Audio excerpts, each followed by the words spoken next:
Dios les bendiga a todos. Creo que estamos bien en la casa del Señor, ¿verdad? Entonces abramos nuestra Biblia, Efesios capítulo 4. Allí vamos a dar continuación, el crecimiento del discípulo, parte 3, ¿ok? En el nombre del Señor Jesús, en este día venimos de tu presencia para decirte que te amamos, te honramos con todo nuestro corazón. Bendecimos tu nombre, exaltamos tu majestad, porque tú eres el Señor de nuestra vida. Permítenos oír la palabra, no solamente escuchar, sino oír la palabra, y que esta palabra quede sembrada en nuestro corazón, en nuestro entendimiento, y que la podamos llevar a cabo mientras vivimos y mientras estamos aquí en esta iglesia. En el nombre de Jesús, amén.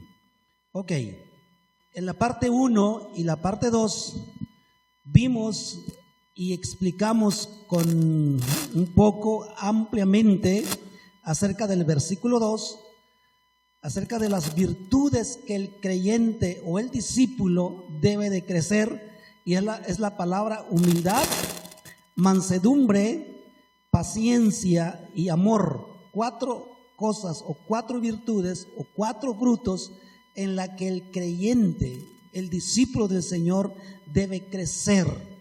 Y como discípulos tenemos la tarea de crecer en esas virtudes, porque esa es una virtud y algunos son frutos del Espíritu Santo en nuestras vidas. Bueno, pues esas cuatro grandes virtudes de la vida cristiana, que es la humildad, la amabilidad, la paciencia y el amor, donde se menciona en el versículo 2, desembocan a una quinta virtud, y es la paz. Si leen el versículo 3, dice: solícitos en guardar la unidad del Espíritu en el vínculo de la paz. Entonces, de los 4 da como resultado el quinto, que es la paz. Y luego ahí también habla acerca de la unidad.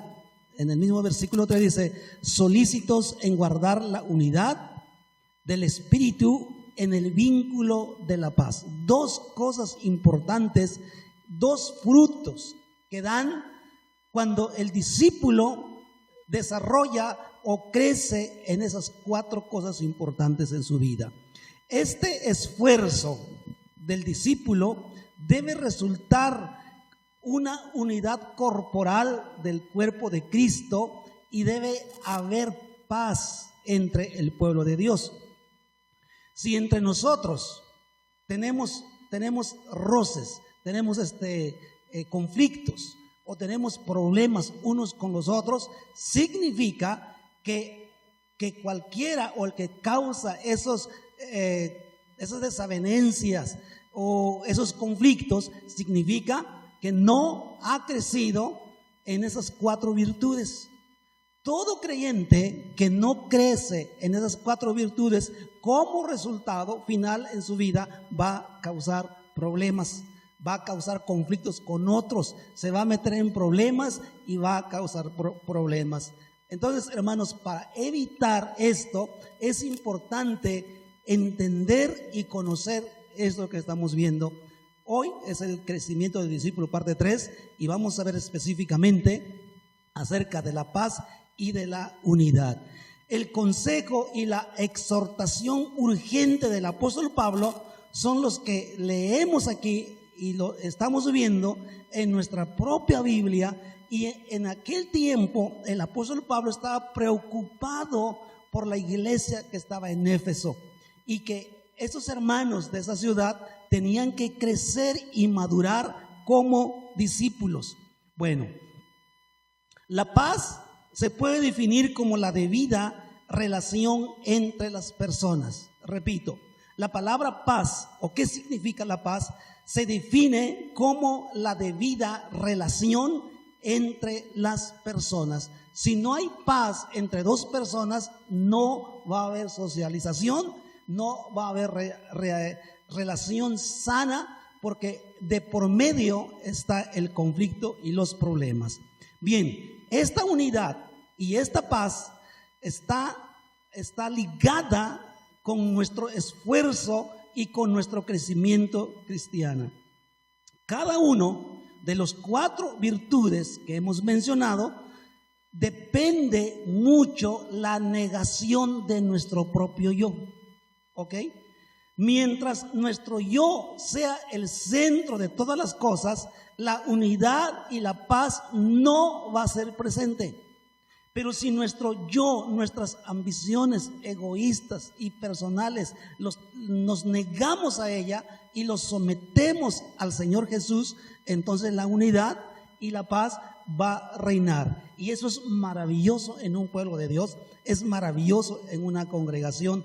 Y cuando no existe estas virtudes, entonces tendremos una congregación defectuosa, una congregación que no hay socialización correcta y buena. O más bien, en nuestra sociedad siempre predomina el yo. El yo es el que toma el mando, el yo es el que controla las cosas, y por esa razón tenemos una sociedad enferma, una sociedad defectuosa, porque todo mundo solamente se preocupa por su propia persona, se preocupa por sí mismo. No hay una entrega, o no hay una negación de su propio yo para ver el beneficio a las demás personas. Pero cuando cuando menciono yo, la palabra yo, me estoy refiriendo a nuestra actitud interior, ¿ok? Nuestro corazón. Cuando nuestro corazón y nuestro yo muere y Cristo se entrona en ese lugar en nuestros corazones, entonces se produce la paz, la unidad, que es la característica suprema para una verdadera iglesia de Cristo.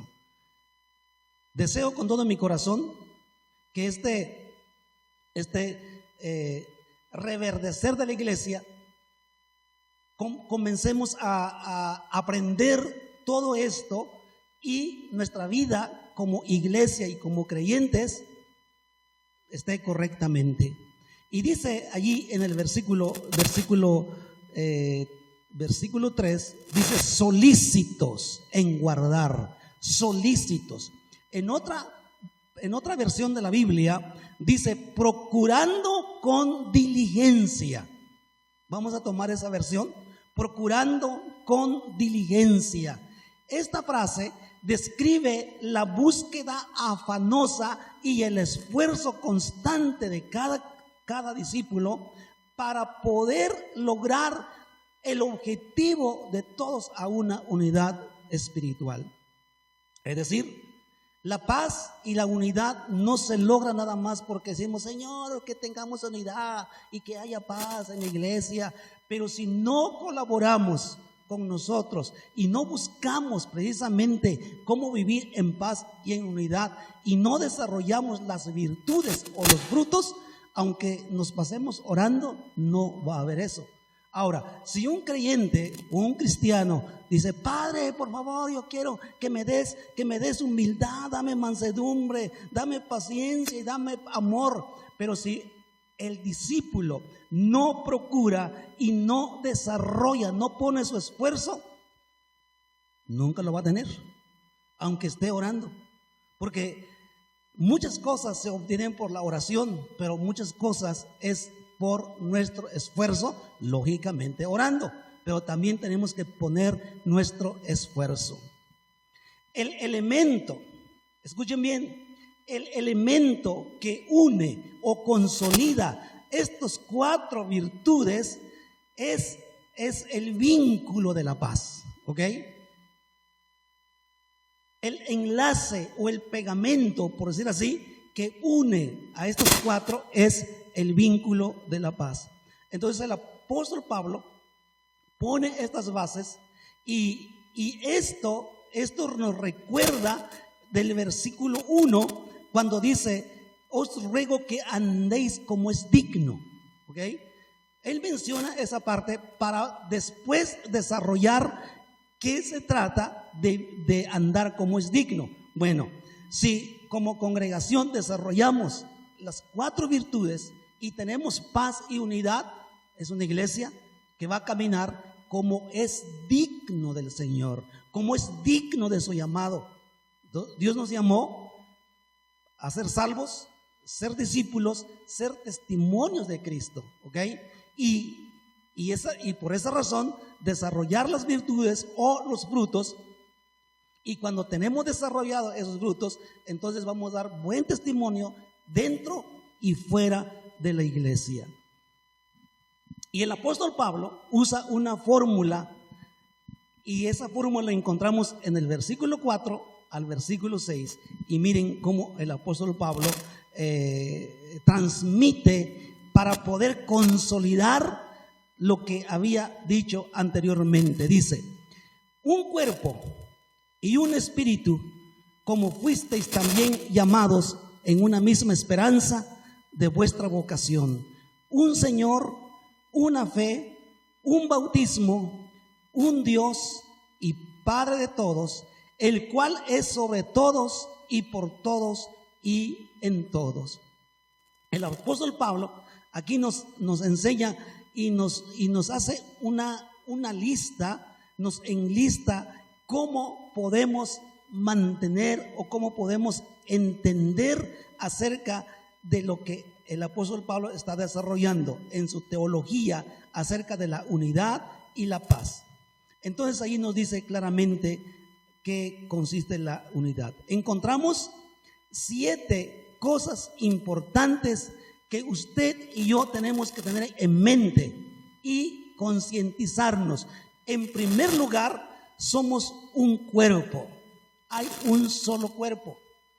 Independientemente que en una ciudad haya varias iglesias, muchas congregaciones en diferentes partes de la iglesia, de la ciudad o de todo el país o de todo el mundo, independientemente que haya muchas iglesias, pero todos los hijos de Dios y los creyentes y los discípulos somos partes de un solo cuerpo.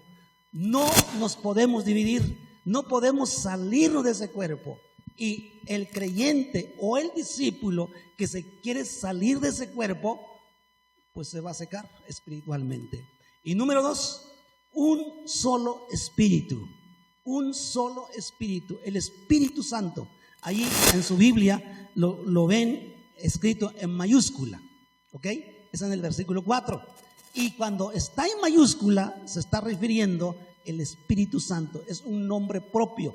Bueno, primero, pertenecemos a un solo cuerpo. Segundo, hay un solo Espíritu Santo que a todos nos selló, que a todos nos colocó el sello de propiedad del Padre. Un solo Espíritu, el cual podemos ser bautizados y llenados con ese Espíritu Santo. Es un solo, no hay otro. No hay 2 Espíritus Santos, solamente hay uno solo. Y luego dice, en tercer lugar, una esperanza. Todos esperamos en Dios, todos esperamos en Cristo y todos esperamos un día que Jesús viene por su iglesia, sucederá un arrebatamiento. Y como estamos cantando una canción que dice, ya se oye el shofar, en el cielo se oirá que su esposa está llamando, ¿ok? Bueno, siguiente, cuarto, un Señor, un solo cuerpo, un solo espíritu, una esperanza y un Señor. Y encontramos aquí dos personas de la Trinidad, Espíritu y Señor. Y cuando dice aquí un Señor, se está refiriendo a Jesús. Jesús es nuestro Señor. En el Antiguo Testamento se manejó como el Adonai. Digan conmigo, Adonai. Van aprendiendo palabras en hebreos. Adonai. Esa palabra Adonai, o ese nombre, nombre Adonai, sustituyó el nombre de Yahweh o Yahvé o Jehová porque los judíos no querían pronunciar ese nombre y lo sustituyeron por Señor. Entonces, por todo el Antiguo Testamento está ese nombre, Adonai, que se refiere a Dios como el Señor. Pero en el Nuevo Testamento se le atribuye ese nombre a Jesús, ¿okay? Jesús es nuestro Adonai, en hebreo, en griego, Kurios, en español, pues Señor. Bueno, tenemos un solo Señor, ¿de acuerdo? Un solo Señor, la cual nosotros todos tenemos que someternos, humillarnos y servirle. Siguiente, una fe. No hay dos fes, ni tres, ni cinco, solo hay una fe. Siguiente, un bautismo, ya sea en agua o sea del Espíritu Santo, es un solo bautismo. Nos bautizamos en un solo bautismo. Y número 7, un Dios y Padre de todos. Aquí encontramos inmiscuido la Trinidad en los dos versículos. En los dos versículos encontramos la Trinidad mencionado, un Dios, un Señor y un solo Espíritu. Entonces, amados hermanos, como discípulos necesitamos tener en mente estas cosas, estos elementos o esta teología. Pertenecemos a un solo cuerpo, hermanos, y por esa razón no podemos dividirnos, no podemos actuar por nuestra propia cuenta, porque somos un cuerpo. Así como estos 7 cosas importantes son indivisibles, también la comunidad cristiana, el pueblo cristiano, debe ser indivisible. Someternos en este proceso de crecimiento como discípulo de Cristo es sumamente importante, y cada discípulo necesita ponerse metas y objetivos en lo personal. No tengo mucha humildad, pero voy a procurar, me voy a someter a Dios para desarrollar la humildad. No tengo mansedumbre, o estoy muy bajo con la mansedumbre, pues bueno, voy a procurar, voy a poner mi esfuerzo para desarrollar este fruto o esa virtud. No tengo paciencia, me hace falta mucho la paciencia. Bueno, poner el esfuerzo y crecer en la paciencia. No puedo amar, me falta esa parte de amar a mis hermanos, a mi familia. Pues bueno, necesitamos crecer en esa parte. En un cierto lugar había una familia, un matrimonio, tuvieron 3 hijos. Esos 3 hijos crecieron, se casaron, y los padres tenían una finca muy inmensa, muy grande. Y con el pasar del tiempo, este matrimonio, a través de su trabajo y su esfuerzo, hicieron una casa muy grandísima, ¿verdad? Y cuando los hijos se casaron, el padre quería que sus hijos se quedaran a vivir en esa finca, que no abandonaran esa finca y que se quedaran allí, porque pues había mucho lugar que ocupar y no hay problema al respecto. Y el padre siempre inculcaba a sus hijos y siempre los reunía y les decía: hijos, cuando yo me vaya de este mundo, por favor, no se dividan, no se vayan de este lugar, cuiden este lugar. Este lugar es la herencia que les quiero dejar como mis hijos. Bueno, pasó el tiempo y el padre un día falleció. Los hijos comenzó el conflicto y se reunieron y dijeron: pues vamos a dividirnos la finca, porque nuestro padre dijo que viviéramos aquí, pero esto es un descontrol. Y todos querían ser jefes y nadie quería someterse, obedecer, y eso les trajo mucho conflicto. Dijeron: vamos a dividir la finca y vamos a dividir los jardines, vamos a dividir el terreno, y comenzaron a hacer las divisiones, ¿ok? Pero en el jardín que ellos tenían, esa casa, en medio de ese jardín había una planta, una flor que se llama magnolia. Y esta planta daba flores blancas muy, muy hermosas. Entonces, cuando los muchachos o los adultos comenzaron a hacer las divisiones, y llegó el punto donde dijeron: ¿y qué hacemos con la magnolia? Tenemos que dividirla en 3 partes. Y dijeron: bueno, pues a uno le va a tocar el tallo donde van las raíces, otro le va a tocar la parte del tallo más arriba, y otro pues que le toque las ramas, ¿sí? Le toque las ramas. Y estaban discutiendo y dijeron: no, pero es que no se puede, y es que nuestro padre nos dijo que cuidáramos tanto esa flor, porque eso es algo como profético, como algo que es importante que cuidemos. ¿Y cómo lo vamos a cortar? Bueno, llegaron a la decisión de cortarlo. Y cuando salieron de la casa donde estaba haciendo la junta y la discusión, salieron al jardín con la herramienta necesaria para cortar la magnolia y dividirse. Y llegan ahí y encontraron la magnolia muerta. Estaba muerta, estaba seca, cuando el día anterior estaba con vida. Entonces ellos allí recordaron que su papá les había dicho: el día que ustedes se quieran dividir y se quieran apartar y quieran hacer mal uso de esta finca, esa magnolia se va a morir. Les había dicho, anticipado. Ellos recordaron esa plática, y eso les llevó que se volvieran a unir. Se reconciliaron, lloraron, se abrazaron y dijeron: nuestro padre tiene razón, no podemos dividir esta finca, no podemos vivir separados y no podemos hacer contrario lo que nuestro padre nos dijo. Es lo mismo que nos pasará como congregación o como iglesia. Si nos desunimos, nos vamos a secar. La iglesia que se desune y la iglesia que no desarrolla estas virtudes o estos frutos para poder tener paz y unidad, nos vamos a secar. Así que, hermano, yo le insto y le exhorto a usted, así como la Biblia nos exhorta, el apóstol Pablo por el Espíritu Santo nos exhorta hoy en este día, que quede establecido en nuestro corazón, en nuestra mente, que necesitamos crecer en estos frutos.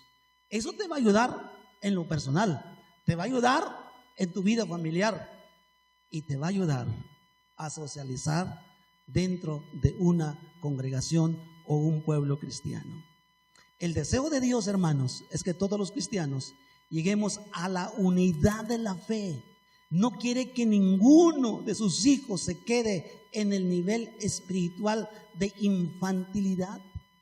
Dios no quiere que como creyentes vivamos como niños espirituales. Y vaya que sí hay niños espirituales. No crecen, no avanzan, no salen de lo que han aprendido, lo básico. Y los cristianos tenemos que crecer. Hombres, mujeres, jóvenes, tenemos que alcanzar la madurez y la estatura de la plenitud de nuestro Señor Jesucristo. Ahora, vamos a ver algunas señales de un creyente que no es maduro, es decir, inmaduro. En otras palabras, vamos a ver algunas señales de aquel creyente que no es discípulo, solo es un creyente. Recuerde que eso lo establecimos al principio y dijimos que el cristiano que no pasa a ser discípulo no va a crecer, no va a ser fructífero, no va a ser útil en la iglesia ni en la sociedad. Hermanos, Dios nos salvó con un propósito, y ese propósito es de anunciar las virtudes de Jesús y de Dios. Pero muchas veces lo vamos a anunciar no con palabras, sino con nuestros actos, con nuestro estilo de vida. Y qué maravilloso que el mundo sepa que que somos creyentes y somos hijos de Dios y somos discípulos de Cristo. Pues ahí les van las señales de alguien que no es discípulo, sino es un creyente, pero inmaduro. El cristiano inmaduro le es anormal el mundo espiritual. Hay un mundo espiritual positivo y hay un mundo espiritual negativo. El mundo espiritual positivo es Dios, Jesús, el Espíritu Santo, los ángeles. Y hay un mundo espiritual negativo en donde se encuentra Satanás y todos los demonios. Entonces vivimos en uno de esos mundos. Entonces el cristiano inmaduro, el que no es discípulo, le es anormal meterse o caminar en el mundo espiritual, porque le es contrario a su mentalidad. Así como un bebé o un adulto que tiene mentalidad de infante o de niño, esa es una señal, es que no ama las cosas espirituales. Y dice, pero ¿por qué tanto? ¿Por qué me tengo que meter tanto en las cosas de Dios? ¿Por qué tengo que leer la Biblia? ¿Por qué orar? ¿O por qué ir a la iglesia? ¿Por qué tengo que congregarme? Todas esas cuestiones que se hace en la mente es porque no ha crecido, no es maduro. En otras palabras, no es un discípulo. Y un discípulo de Cristo ama las cosas espirituales de Dios. Segundo, la madurez cristiana está relacionada con la estabilidad y no es arrastrado por cualquier viento de doctrina. Hoy en día hay muchos conceptos doctrinales, hay muchas teologías, pero muchas teologías no son bíblicas. Hay una teología y muchas veces esa teología es abandonada y hacen su propia teología. Hay congregaciones que tienen su propia teología, como que si ellos hacen su propia forma y su propia forma de interpretar la Biblia. Y por eso hay tantas cosas que uno dice, bueno, ¿y eso dice la Biblia? ¿Eso enseña la palabra de Dios? Pero el verdadero discípulo sabe y es estable en lo que ha aprendido. Número 3, el cristiano maduro no se deja arrastrar por las modas espirituales o las modas de este mundo. Regreso tantito el anterior. Hoy en día podemos encontrar muchas corrientes de enseñanzas. Tan solo métete en el YouTube, tan solo métete ahí y vas a encontrar un mundo de cosas. Ahí vas a encontrar 1 millón de predicadores. Ahí vas a encontrar 1 millón de maestros de la Biblia. Ahí vas a encontrar un sinfín de cosas. Si tú no tienes cuidado y no tienes madurez y no tienes discernimiento, vas a caer en una de ellas y vas a creer las basuras que ellos enseñan. Entonces, hermanos, en el mundo espiritual hay muchas cosas de eso.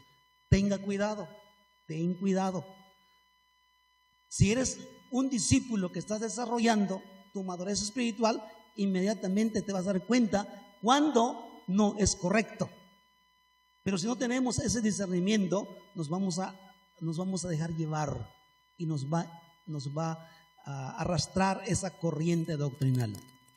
Siguiente, el cristiano maduro siempre tiene buen testimonio. Fíjese lo que dice allí en 2 de Timoteo, segunda carta del apóstol Pablo a Timoteo, capítulo 3 y versículo 5. Dice, que tendrán apariencia de piedad, pero negarán la eficacia de ella. A estos evita. Está diciendo que puede haber muchos cristianos, pero que tienen un mal testimonio, tanto dentro y tanto afuera. Y dice el apóstol Pablo, evita estos, porque te pueden contaminar. Evítalos, Sáquenle la vuelta. Hermanos, Dios nos salvó para que usted sea un testigo de Jesús. No testigo de Jehová, sino testigo de Jesús. O si quiere ser testigo de Jehová, pero verdadero testigo de Dios, ¿ok? Y cuando dice la palabra testigo, significa que es como va ligado con nuestro testimonio profundo. ¿Dicen amén? ¿Cuántos quieren todavía ser discípulos de Cristo? El creyente adulto o el discípulo que madura sabe que algunas veces algunas personas se pueden infiltrar en la misma comunidad, en la misma iglesia, pero que esconden y traen atrás de ellos ciertas cosas que no son correctas. Y necesitamos como creyentes, como discípulos, tener cuidado, porque se pueden meter, se pueden infiltrar. Alguien puede venir y decir que quién sabe cuán, que yo soy Juan Camaney y quién sabe qué tanto, pero hay que mirar su testimonio antes de escuchar, ver su conducta y ver su nivel espiritual. Último, el cristiano o el creyente o el discípulo, maduro, siempre le va a dar prioridad en las cosas de Dios y el día del Señor. ¿Cuál era el día del Señor en el Antiguo Testamento? A ver, recuerden. El sábado. El Antiguo Testamento, Dios dijo que guardaran el sábado. ¿Y sabe cómo guardaban el sábado los judíos del Antiguo Testamento? Desde las 6 de la tarde del viernes, desde las 6 de la tarde comenzaba el Shabbat, y toda la noche el Shabbat, y todo el día el Shabbat, y termina las 6 de la tarde del sábado. Y esa noche y ese día se la pasaban orando, meditando la palabra, ir a la sinagoga a escuchar la palabra de Dios. Esa era su devoción, era su estilo de vida en lo que se dedicaban el Shabbat. Pero en el Nuevo Testamento cambió el día del Señor, ya no es el sábado. ¿Y cuál creen que es el día? Domingo, el primer día de la semana. Fíjense qué interesante del Antiguo Testamento al Nuevo Testamento. En el Antiguo se entregaba a Dios el último día, el séptimo. En el Nuevo Testamento le damos el primer día, que es el domingo.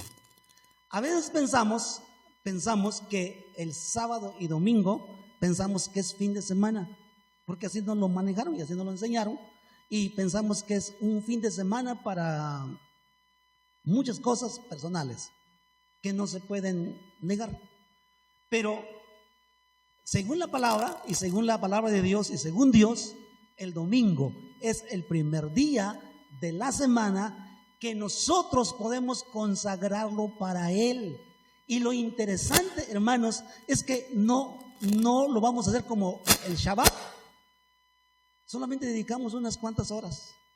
¿Cuántas horas estás aquí en la iglesia el domingo? 2 horas. Y los que servimos pues más tiempo, llegamos más temprano y nos vamos más tarde. Pero no es todo el día. Solamente unas cuantas horas.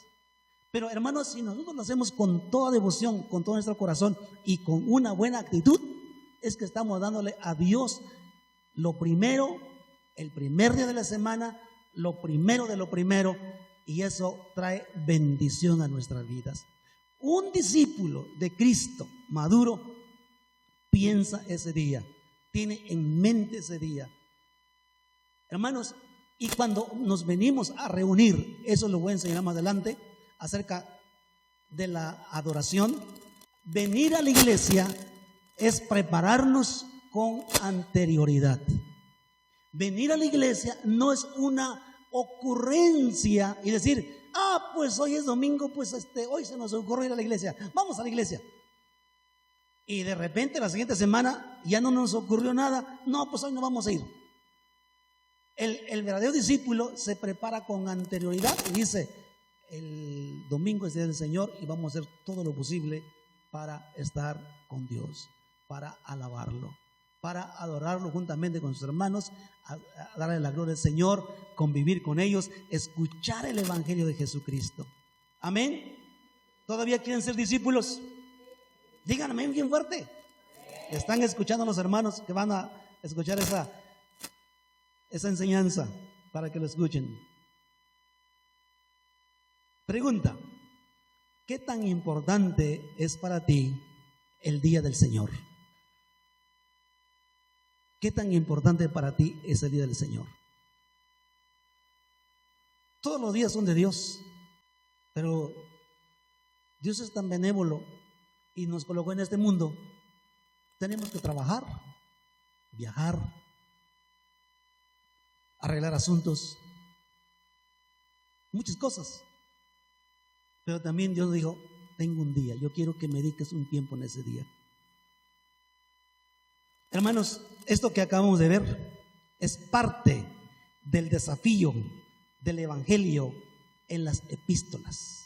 Es parte del desafío y es un verdadero reto para el discípulo de Cristo. Es un verdadero reto para el discípulo que quiere caminar y aventurarse en el aspecto espiritual. Y cuando nos animamos y rompemos el temor, rompemos ese miedo y tomamos la decisión de entregarnos más a Jesús y caminar en el camino de Cristo, no te vas a arrepentir de esa aventura, porque en tu corazón cada vez más te vas a apasionar, cada vez más te vas a apasionar. Ponte de pie, por favor. Hemos estado orando siempre sentaditos, pero ponte de pie. Ponte de pie y vamos a aceptar el reto y caminar ese reto. Y vamos a decir al Espíritu Santo que nos ayude, porque por nuestra propia cuenta y por nuestro propio esfuerzo no vamos a desarrollar ni la humildad, ni la mansedumbre, ni la paciencia, ni el amor. Por nuestra propia esfuerzo humana necesitamos la ayuda del Espíritu Santo. Levanta tu mano conmigo. Levantar la mano significa hacer un compromiso con Dios, y le estamos diciendo a Dios: Dios, aquí estoy con mi mano levantada y quiero que tengas en cuenta lo que voy a decir. Eso significa levantar la mano. También significa adorar, significa que le reconocemos a Él, pero en esta ocasión hacemos un compromiso. Va a repetir conmigo esta corta oración. Padre, en el nombre de Jesús, muchas gracias por salvarme y por llamarme al reino de Jesús. Gracias porque no quieres que yo sea solamente un creyente, sino un discípulo, y que pueda crecer hacia la madurez, la plenitud y la estatura de Cristo. Espíritu Santo, por favor, ayúdame a crecer en estas virtudes y estos frutos para poder colaborar en mi congregación, a traer la paz y la unidad y disfrutar todos juntos esa unidad, esa armonía y esa hermandad. Gracias, Espíritu Santo. Aquí estoy. Ayúdame en el nombre de Jesús. Amén. Dale un fuerte aplauso a Cristo Jesús. Él vive para siempre. Él es tu Dios. Él te va a ayudar todos los días. Amén.